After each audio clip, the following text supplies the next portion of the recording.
Je tiens à vous saluer et vous remercier de votre présence dans cette salle pour participer à cet échange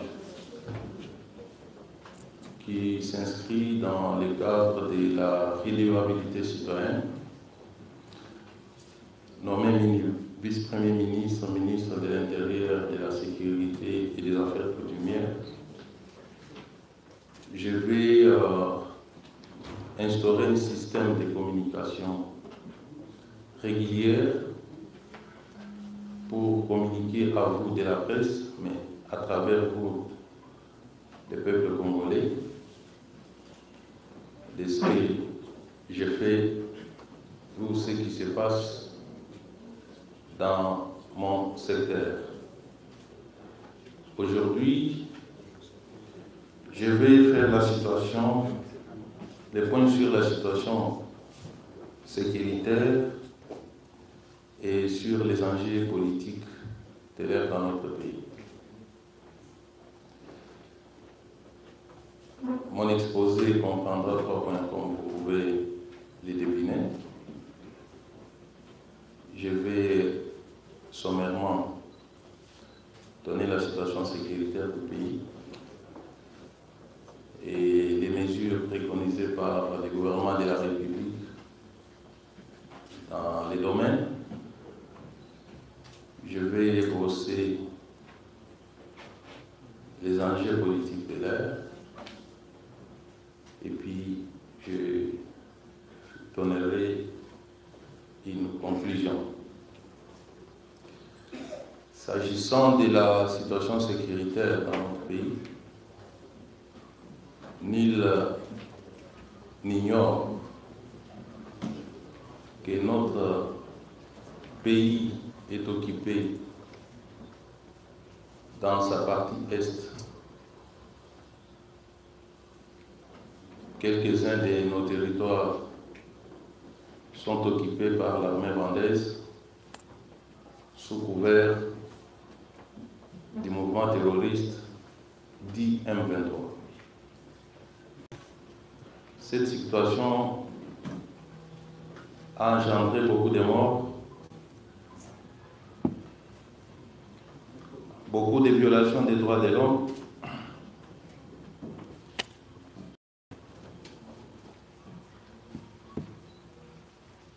beaucoup de viols sur les femmes, l'utilisation abusive des enfants mineurs à des fins de guerre, les déplacements massifs de nos populations qui se trouvent éparpillées entre les pays frontaliers à notre pays, les déplacés internes, provoquant ainsi une crise sociale incalculable. À ce jour, la République démocratique du Congo se bat avec nos forces de défense et de sécurité pour non seulement récupérer nos territoires occupés par l'armée rwandaise, mais également établir la paix, la sécurité dans cette partie de la République. Si à l'est du pays, les pays est occupé, à cela il faut ajouter les groupes armés qui naissent comme des champignons, toujours soutenus par certaines forces étrangères dans le but d'exploiter nos terres, nos minerais et abuser de notre population.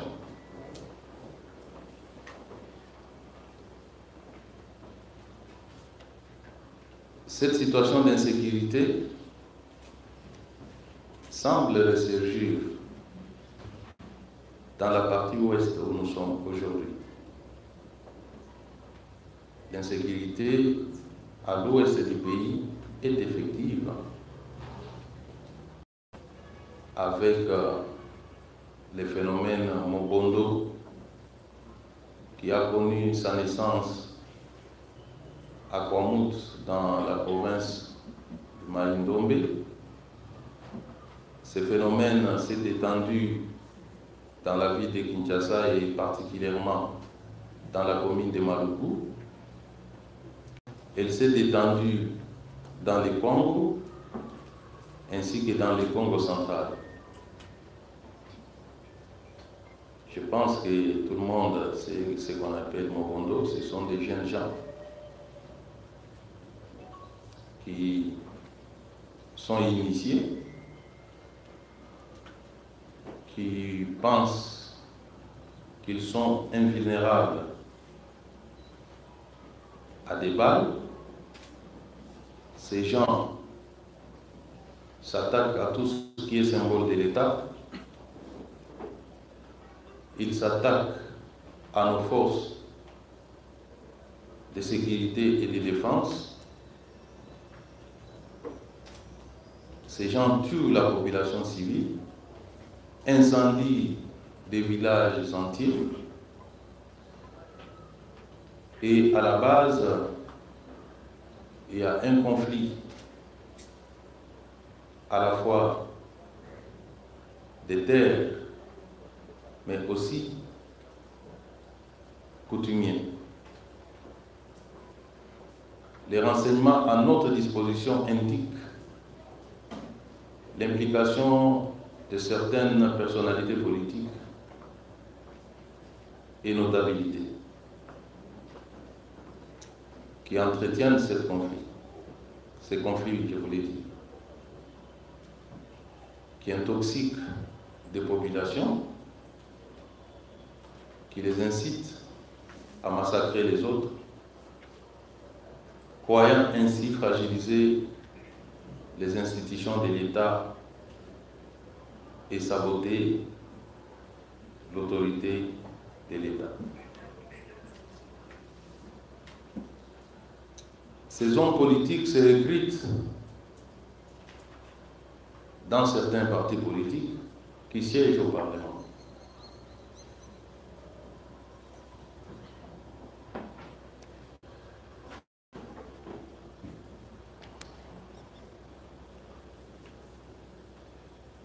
Comme d'entrée de jeu, je vous ai dit que la partie est de notre pays est occupée par le Rwanda.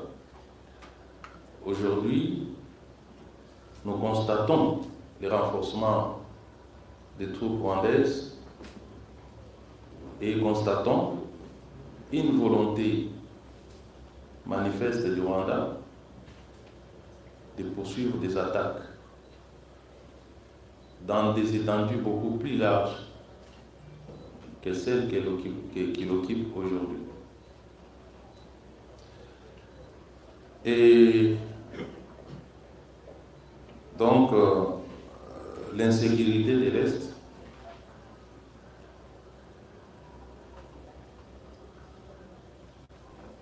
s'étend vers l'Ouest, comme je l'ai dit, avec l'accompagnement des hommes politiques.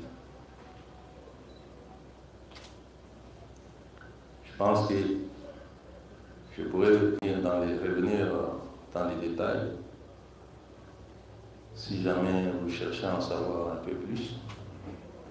Mais c'est comme ça que la situation sécuritaire, j'ai oublié de mentionner ce qui se passe dans la province de la Chopo, qui a des ressemblances avec ce qui se passe à Kwamut, puisqu'à l'origine, les gens se disputent des terres. Les terres sont vendues à certains hommes politiques, des grandes étendues de terres vendues à des privés, empêchant ainsi la population qui vit du champ d'exploiter leurs terres, et cela à dessein pour provoquer la crise que nous sommes en train de connaître. Sur le plan politique,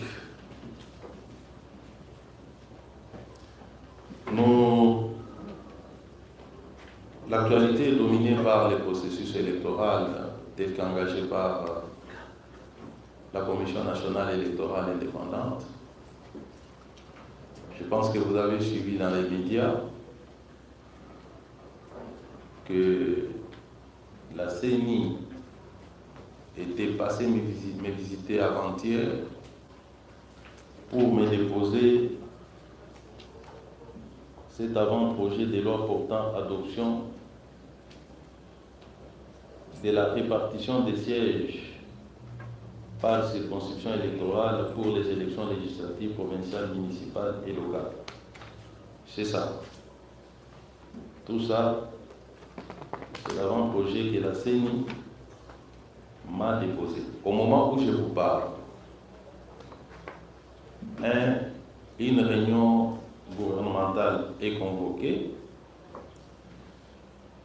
à des fins de travailler sur ces projets, les valider et les transmettre au Parlement. Parce que cette loi doit être adoptée avant la fin de la session en cours. Ceci témoigne la volonté des animateurs de la CENI d'organiser les élections dans les délais de la Constitution.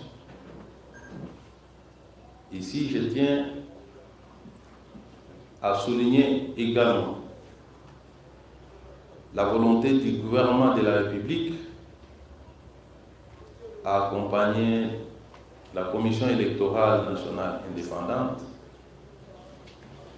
à respecter son calendrier en lui donnant des moyens nécessaires pour que les élections se tiennent à la date et dans de bonnes conditions.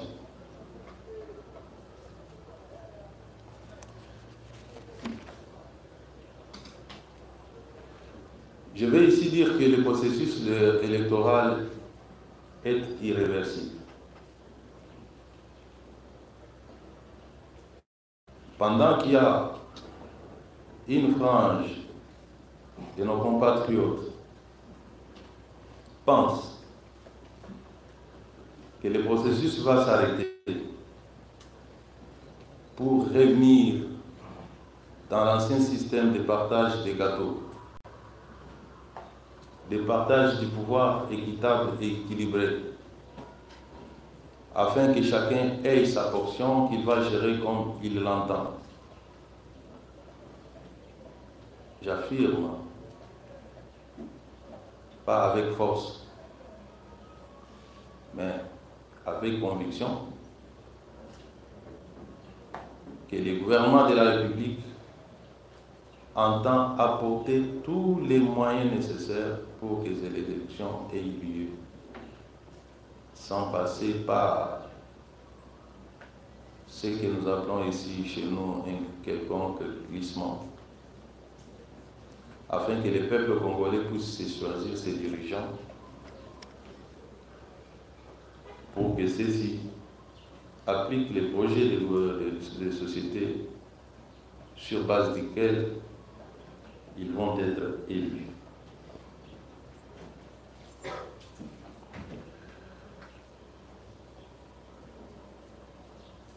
L'actualité reste également dominée par, sur cette liste électorale, je l'ai dit. J'ai dit qu'il y a des Congolais qui ne veulent pas aller aux élections et qui multiplient des subterfuges, des actions désespérées qui relayent l'insécurité orchestrée par l'ennemi rwandais à travers le pays, à travers des actions terroristes tel que ce qui se passe dans les grands Katanga, où il y a des gens qui organisent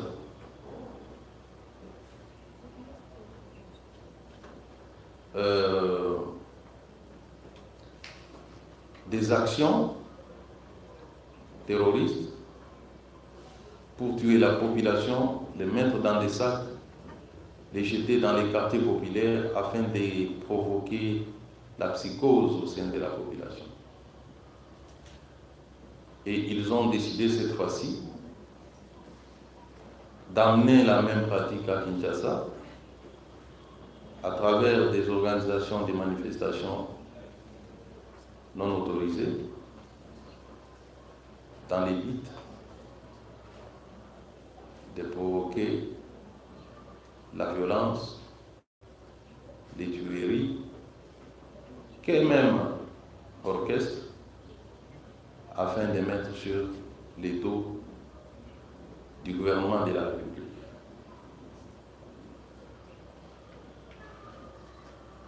Ces acteurs politiques agissent à visage découvert. Nous avons vu des gens de premier rang appeler au tribalisme, aux tueries, avant même que les manifestations ne se tiennent. Des hauts responsables de ces partis politiques de l'opposition ont tenu des réunions au cours desquelles ils ont mis en place des stratégies partant des recrutements des jeunes désœuvrés, moyennant de l'argent, les droguant, leur donnant des machettes, c'est-à-dire des armes blanches, leur indiquant des cibles, notamment les stations d'essence, les habitations de certaines personnalités faisant partie de la majorité au pouvoir. Et comme si tout cela, ce qu'ils ont fait en secret ne suffisait pas, ils ont délégué certains de leurs qui sont passés dans les médias et l'ont dit haut et fort. Vous avez des images.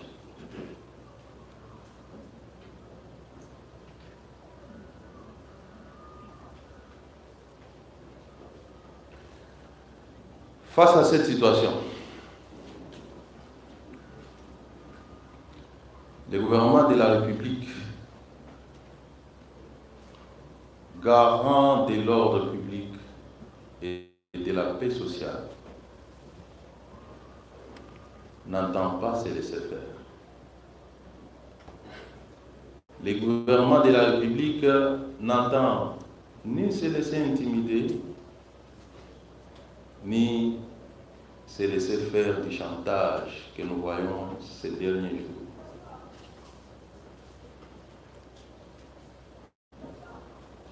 Ce chantage consiste à dire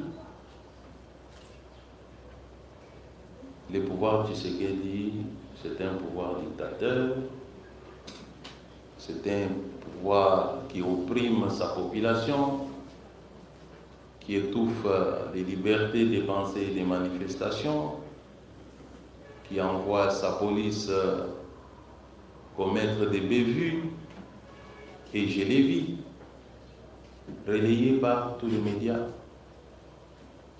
même les plus respectueux, en boucle.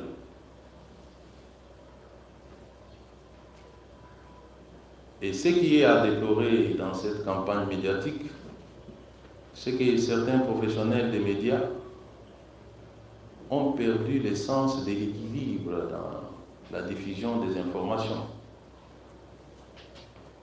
Ils nous ont montré que les bévues du reste condamnables commises par certains éléments de la police, c'est le cas de ce jeune homme de 12 ans que j'ai été visiter avec les chefs de l'État, lequel jeune homme a été vu sur la scène de violence comme acteur.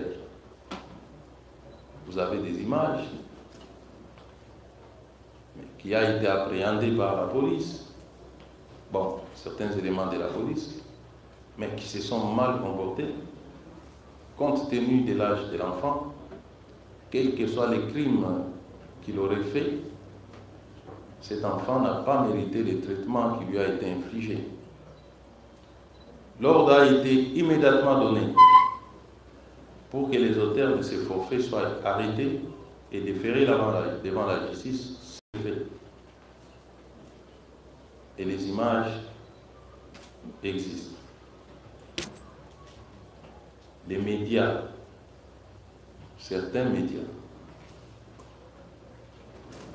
tendancieux au pays comme en international, n'ont pas relevé cet aspect des choses que le gouvernement de la République a condamné le comportement de ces éléments de la police, mais on a montré que le côté négatif. Non seulement que le chef de l'État a rendu visite à ce jeune homme, qu'il a eu à réconforter avec sa famille, mais il a également été visiter les éléments de la police, blessés grièvement. Ces médias-là n'en ont pas fait état, puisque cela va contredire des contre-vérités qu'ils ont débitées en boucle sur leur chaîne. C'est vrai qu'il y a eu violence. C'est vrai qu'on a violenté certains manifestants. Mais c'est aussi vrai que les manifestants ont violenté les forces de l'ordre. Sans vouloir défendre la violence d'où qu'elle vienne, je tiens ici à rappeler que la République démocratique du Congo n'est pas le seul pays au monde où les éléments des forces de sécurité ont eu à se mécomporter. On a vu ça en France. Les vidéos existent où les forces de l'ordre se sont attaquées violemment à des populations passives qui étaient là, qui ne bougeaient même pas. Les images existent. Contrairement à la population qui a manifesté ces jours-là, qui étaient des jeunes recrutés, drogués, armés à machette, qui s'attaquaient à la police. On a vu des gens qui, debout devant je ne sais quoi, et les forces des policiers sont allés les matraquer. Aux États-Unis, on tue des citoyens américains par certains policiers. On tue, je dis bien on tue, on étrangle volontairement et on tue, on donne la mort. Jamais on a cherché à mettre tout cela sur les dos des gouvernements de ces pays. Jamais, mais alors jamais. On parle des cas isolés, on singularise les comportements de ces agents-là. Mais en République démocratique du Congo, lorsque quelques éléments de la police se méconduisent, on dit que c'est l'État congolais. On qualifie l'État congolais de l'État voyou, de l'État qui ne respecte pas la démocratie, de l'État qui ne respecte pas les droits de l'homme, l'État. Ailleurs, on singularise et on parle des agents indisciplinés. Chez nous, c'est l'État. On accable les chefs de l'État, on accable ses ministres, on accable ses collaborateurs, si ce sont eux qui sont descendus sur le terrain pour dire à la police maintenant, attaquez-vous à des citoyens. Je tiens à dénoncer cette façon de traiter de manière impartiale les informations.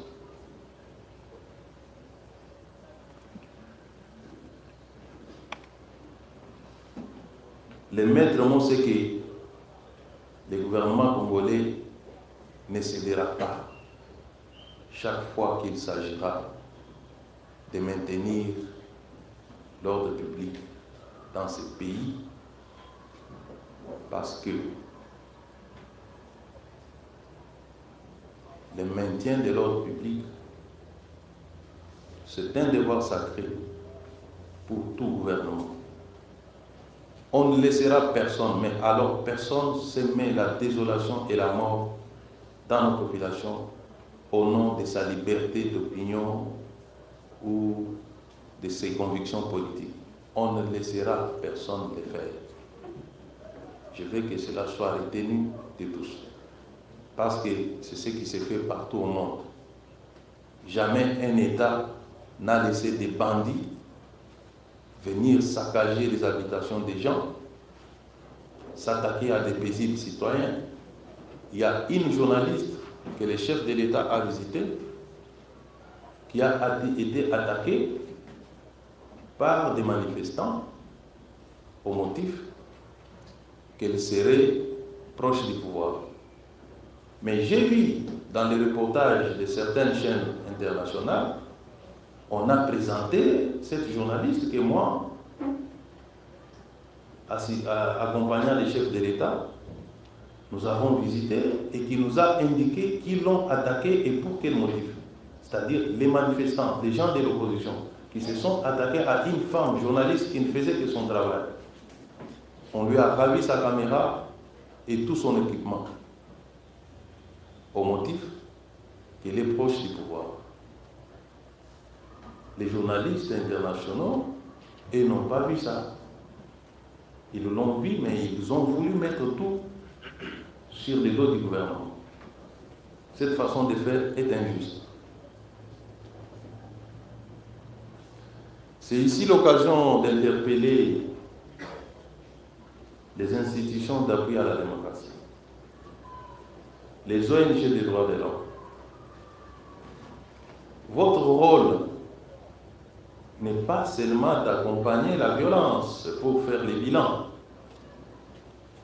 Votre rôle, c'est aussi de prévenir la violence. Et ici, je m'adresse plus spécialement au CESAC,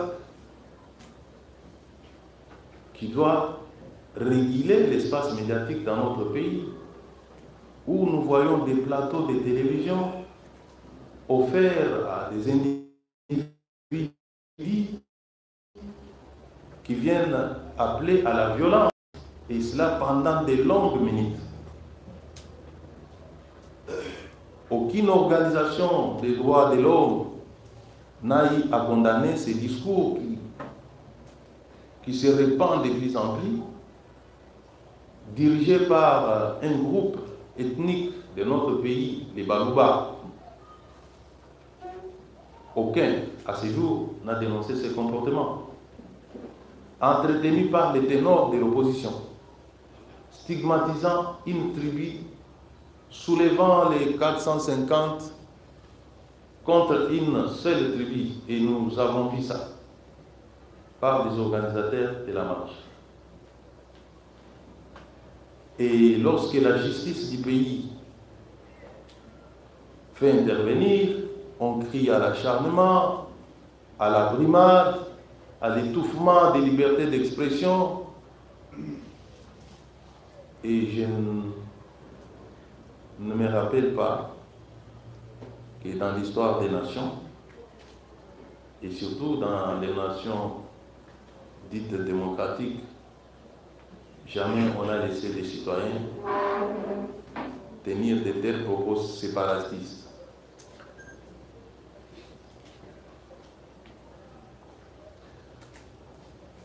J'en appelle également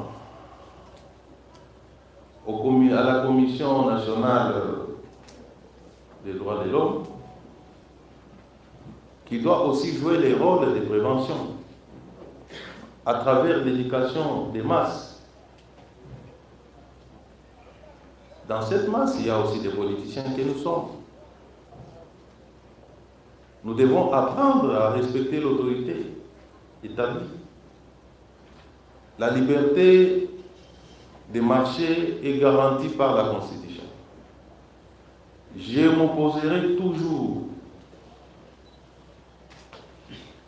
à toute tentative d'empêcher les gens, les citoyens congolais, à manifester leurs opinions. Mais ces manifestations doivent répondre aux exigences de la loi, c'est-à-dire qu'ils doivent être encadrés par les pouvoirs publics. Et lorsque le pouvoir public dit « vous allez marcher sur tel itinéraire », les opposants disent « nous allons aller sur un autre itinéraire ». Ils recrutent les gens, des jeunes drogués, ils les envoient s'attaquer aux éléments de la police commis à la sécurisation des manifestations.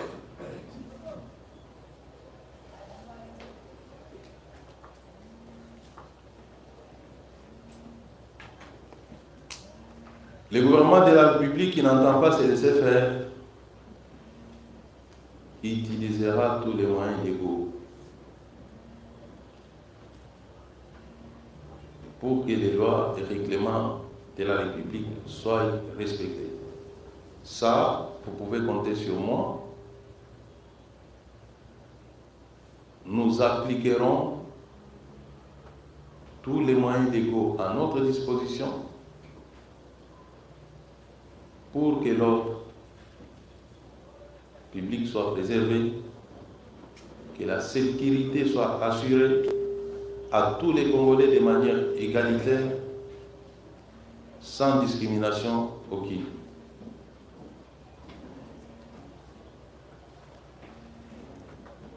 Voilà, mesdames et messieurs de la presse, quelques points que j'ai voulu partager avec vous et me soumets à votre disposition pour quelques réponses, pour quelques questions, pour me permettre de rejoindre l'équipe gouvernementale qui travaille sur les projets de loi sur la répartition des sièges. Je vous remercie pour votre attention. Nous disons merci.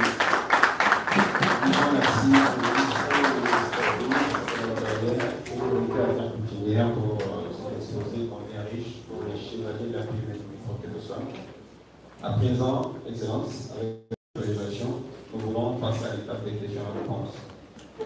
Nous allons procéder par la série de 3 questions. D'abord, après les réponses du vice-premier ministre de l'Intérieur, nous prendrons une autre série de 3 questions. Nous commençons avec les mesures.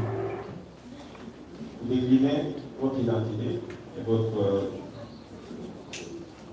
Merci. Moi, c'est Gilles Boulay du Matière. Moi, c'est Gilles Boulay du Matière pour les invités. Monsieur le vice-premier ministre en charge de l'Intérieur et des sécurités, moi, j'anime des émissions en Liga. Je vais poser les 3 questions en Liga, si vous me le posez. Une question. J'en ai 3 sur l'actualité. Voilà, Yannick Bosso. Monsieur Peter Kaza, l'excellence. Mais nous, on trouve l'actualité. L'actualité, on a trouvé ça en activité de la Première question. Est-ce que c'est là qui est nécessaire que le gouverneur a fait la Kinshasa à prendre des actes dans 3 activités dans le jour Moko? Moi, j'ai eu peur d'envoyer des enfants à l'école. Et par l'idée. Est-ce que c'est là qui est nécessaire? Ça, c'est de 1. De 2. Moïse Katumbi a que le Congo central, le gouvernement de Aboui, à Kanye et à Kassabi. L'OBCT, il y a opposition devant siège à Séni. Vice-gouverneur, je crois, pour nous, Canada, totalement le nom à la TV, que Aboui n'a pas une activité. Question. Est-ce que la démocratie est en danger ou Peter Kaza veut museler l'opposition. Pour ce qui ça, autour de ma Cameroun, ce thème pour établir la sécurité. Mais il y a aussi l'insécurité à Kinshasa. C'est le phénomène pour nous. Mais Naza, vraiment, je suis dans mon niveau excellence à l'objet. Alors, quelle stratégie pour la VPM Peter Kazali, la général Kassongo, pour mettre fin à phénomène Koulouna? Ça devient scandaleux. Au vu et aussi de tout le monde, na barabara il m'a besoin de nous apporter la porte à l'Oupa, Koulouna, les autres là, au quotidien de la Katakpa. Quelle stratégie pour mettre fin à phénomène Koulouna na Kinshasa? Merci. Alors, je nous exhorte à être respectueux des règles de jeu. Ne répétez pas ce que Jules vient de faire, posez uniquement une question. Je prends Samy et Paris. D'abord Samy. Alors, monsieur le ministre assistant, Samy Moujater, ici pour Jeune Afrique. Juste une petite question, effectivement, à savoir pourquoi Katoubi était bloqué hier, il n'a pas pu accéder donc, au Congo central. Est-ce que vous étiez au courant de cette décision du gouverneur et pourquoi le gouverneur a été convoqué à Kinshasa? Est-ce qu'il y a des sanctions après? Merci beaucoup.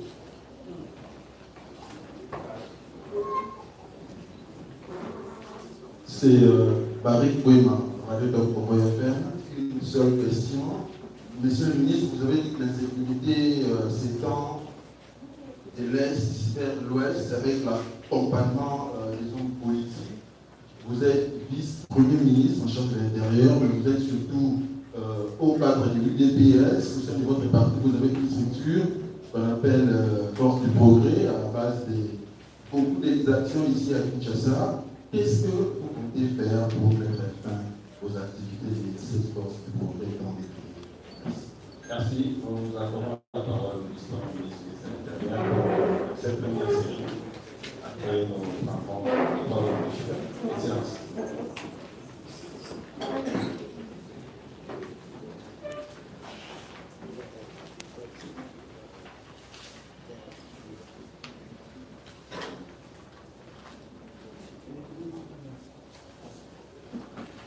Ok. Merci beaucoup. Deko Gilles Bolembi. Merci pour votre question. Vos questions. Vous m'avez posé la question de savoir était-il nécessaire de prendre acte des 3 manifestations. Et ça, vous me posez sur les comptes du gouverneur. Je n'ai pas été associé à la prise de décision du gouverneur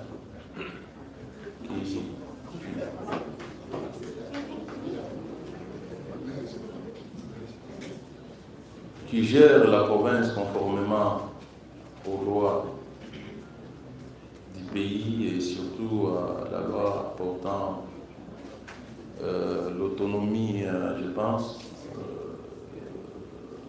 de la gestion des provinces. Et je crois que c'est aussi en rapport avec les indications du Conseil de sécurité qui préside. Je veux parler du Conseil de sécurité provincial. À entendre votre question, vous fustigez le fait qu'il est autorisé pour manifestation à la fois, ce qui est votre droit le plus légitime. Mais dans tout ça, ce que moi je constate est que le gouverneur avait donné les itinéraires à chacun des groupes. Comme cela se fait toujours. Depuis que nous-mêmes nous étions dans l'opposition, il y avait toujours des réunions de concertation avec l'autorité provinciale où nous convenions sur l'itinéraire à prendre, les attitudes à adopter et la conduite à observer. Et ça, j'aimerais que vous, journalistes, vous puissiez souligner. Pourquoi vous ne voulez pas dire les choses telles qu'elles sont? Oui, le gouverneur a autorisé 3 manifestations. Il a autorisé une manifestation qui devait commencer dans la commune d'Engaliema pour chuter sur Victoire. C'est la manifestation de l'opposition. Donc le gouverneur n'a pas interdit à l'opposition de marcher, mais il leur a dit, vous prenez tel secteur. Il a donné à la Ligue des jeunes de l'IDPS un itinéraire qui devait partir des ronds-points Ngaba, je pense jusqu'au niveau Saint-Raphaël. C'était pour que les deux ne se rencontrent pas. Et c'est ça aussi le rôle de l'autorité. Il a accordé l'autorisation, là il s'agissait d'un rassemblement, ce n'était pas une marche, à Massina, loin d'Engaliema, où l'opposition devait faire sa marche. Pourquoi est-ce que vous, journalistes, vous ne voulez pas stigmatiser cette répartition accordée aux uns et aux autres par l'autorité provinciale? Pourquoi vous voulez accréditer les comportements inciviques des opposants qui ont refusé d'obtempérer à ce qu'ils ont convenu avec les gouverneurs pour aller dans une zone où ils n'ont pas été autorisés? Pourquoi vous faites ça? Vous le faites dans quel intérêt? Est-ce que si chacun avait observé sa ligne, on aurait connu ces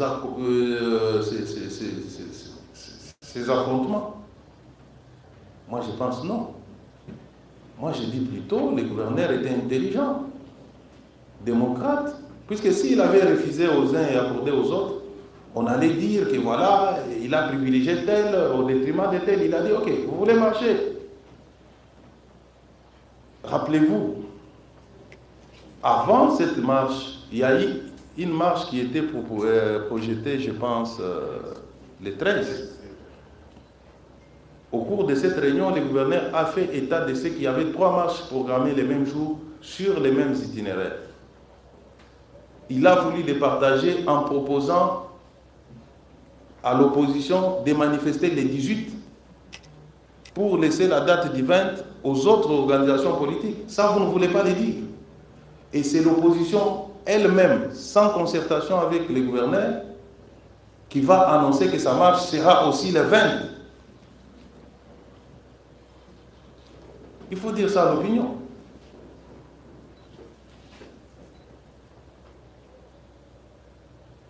Il faut dire ça à l'opinion. J'ai dit que je n'ai pas été associé à la stratégie de l'hôtel de ville, mais je la trouve plutôt intelligente.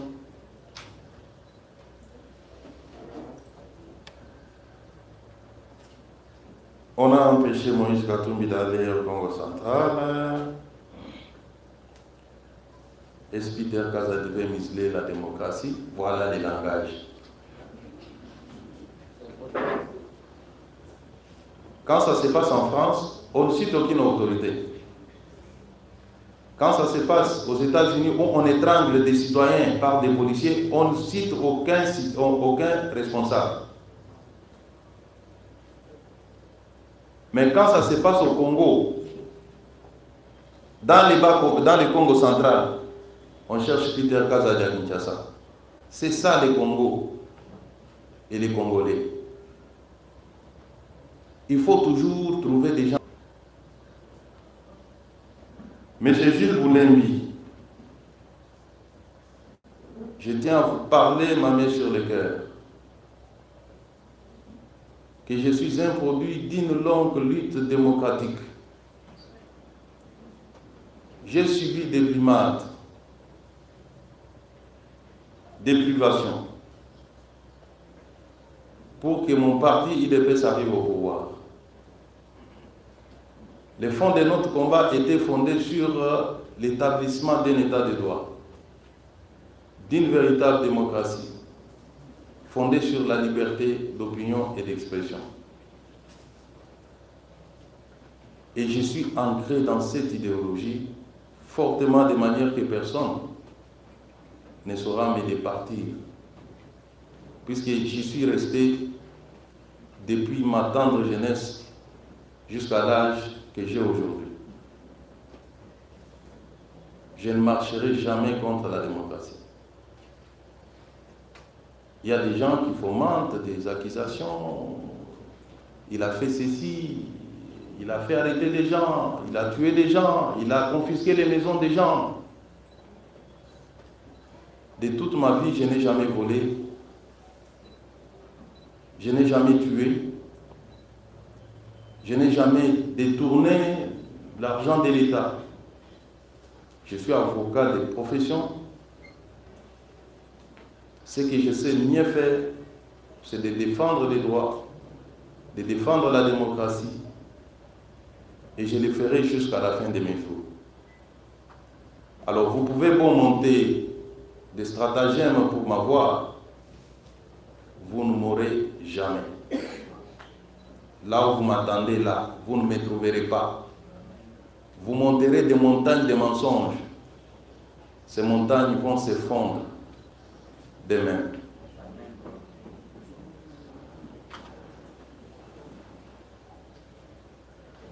Je vais vous dire que je ne suis pas venu à la tête de ce ministère pour museler ni l'opposition ni la démocratie. Mais je peux vous dire avec conviction que je suis là pour restaurer l'autorité de l'État longtemps bafouée, rétablir l'ordre et la discipline dans la société. Ça, je le ferai parce que c'est la Constitution qui me l'autorise.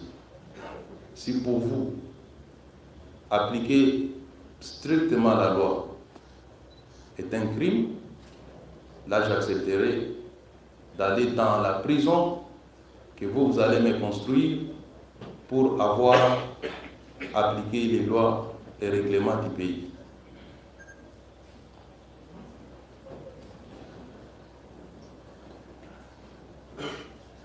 Vous dites que je n'ai pas parlé des Koulouna à Kinshasa, mais j'ai parlé de l'insécurité dans la partie Est. J'ai fait état de ce qui se passe aussi dans les Haut-Katanga.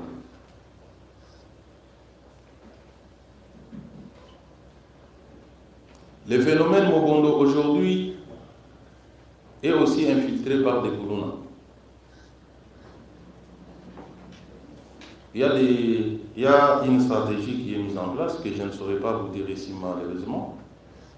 Mais si vous observez un peu avec plus de la hauteur et de neutralité, vous verrez que dans certains coins, le phénomène Koulouna a diminué. Je ne dis pas que c'est fini, je dis que le phénomène a diminué.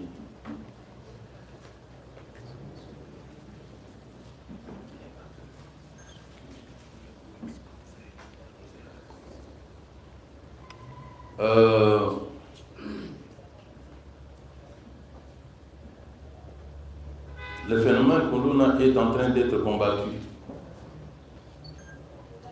Nous avons tout simplement choisi de ne pas utiliser les anciennes méthodes qui ont été décriées. Nous avons des méthodes qui sont en cours et qui donnent des fruits. Je vous donne un petit délai. Dans 2 mois, vous allez sentir un grand changement en ce qui concerne les phénomènes Koulouna. Nous y travaillons.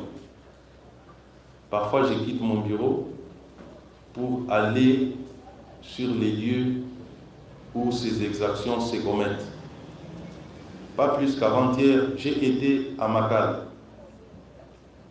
Je ne sais pas si vous êtes au courant, sinon vous l'aurez publié dans votre émission. J'étais au plus fond de Makala où les populations avaient vidé des maisons. Avant ça, j'étais à Kisenso où les populations avaient abandonné leurs maisons. Vous pouvez faire un tour là-bas aujourd'hui, vous trouverez les populations qui ont regagné leurs maisons et la paix et la sécurité règnent. Le mal est énorme. Nous n'allons pas l'éradiquer en un seul jour. Nous travaillons petit à petit et je vous promets des résultats très bientôt. Monsieur Stani Boujakera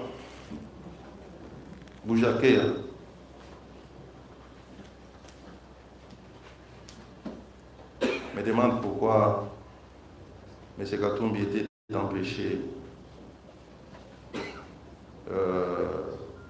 de se rendre dans le Congo central. Vous avez vu, j'ai convoqué en urgence les gouverneurs de la province du Congo central qui est dans cette salle. Il a roulé notamment pour être ici. Je viens de l'écouter avec tous les services de sécurité.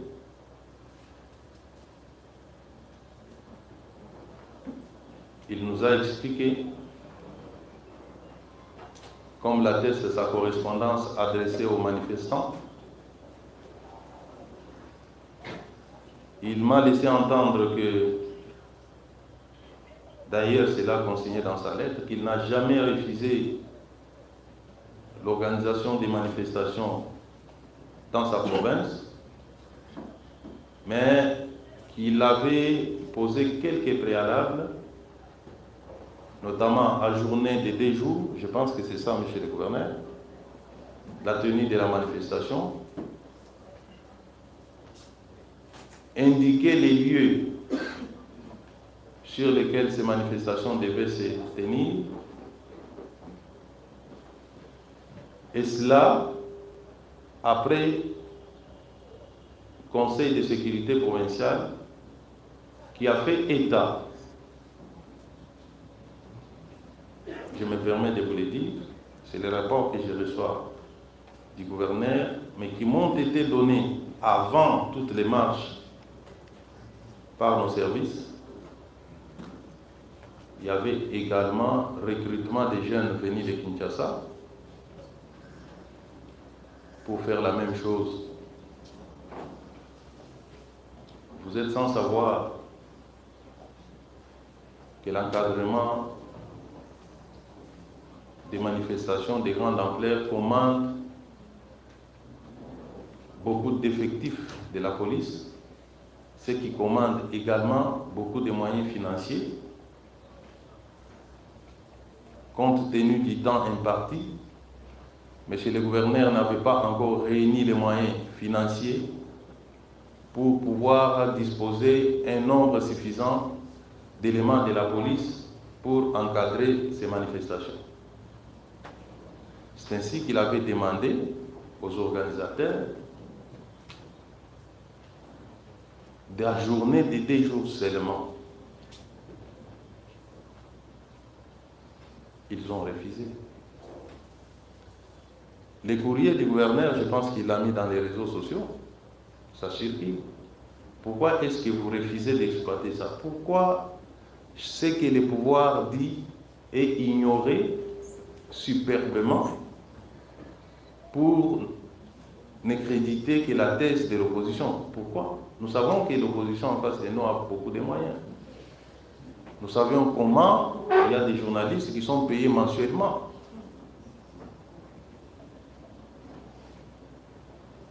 Par certains individus de l'opposition pour faire la sale besogne. Nous sommes au courant. Les gens touchent de l'argent mensuellement pour ne relayer que des informations d'une certaine opposition et transvertir tout ce que le gouvernement de la République dit. Malheureusement, le gouvernement n'a pas un budget pour corrompre des journalistes. C'est vraiment malheureux pour nous. Il fallait que nous en ayons aussi une ligne budgétaire pour commencer à corrompre des journalistes afin qu'ils disent le bien de nous.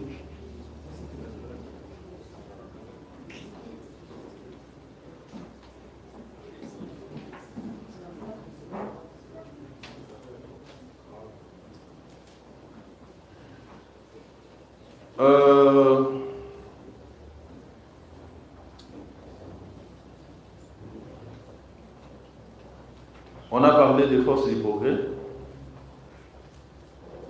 par Barik Boima.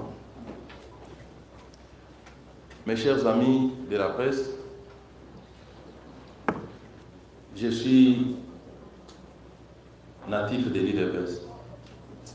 Quand je dis je suis natif de l'IDPS, c'est-à-dire que depuis mon jeune âge, je n'ai pas connu des partis politiques. J'ai grandi au sein de l'IDPS. Je connais la mentalité des membres de l'IDPS. Le phénomène force du progrès aujourd'hui, ce n'est pas les mêmes qu'Étienne Tshisekedi avait béni. Tout le monde se constitue aujourd'hui en membre des forces du progrès. Tous les Chégués, tous les gens qui étaient membres du PPRD, qui étaient sur les boulevards du 30 juin, aujourd'hui, si vous passez, ils sont devenus forces du progrès. Ce que j'ai dit est vérifiable.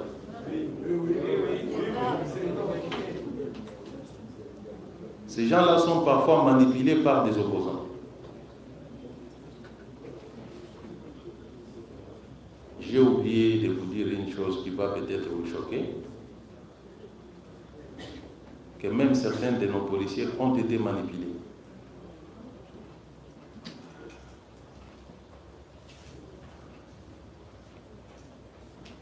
Alors, lorsqu'on manipule des jeunes gens comme ça,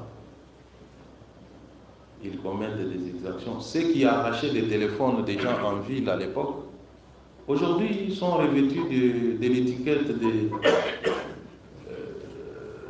de forces du progrès. Mais ce que vous devez savoir est que l'IDPS, c'est un parti organisé. L'IDPS a une direction politique. L'IDPS a ses structures.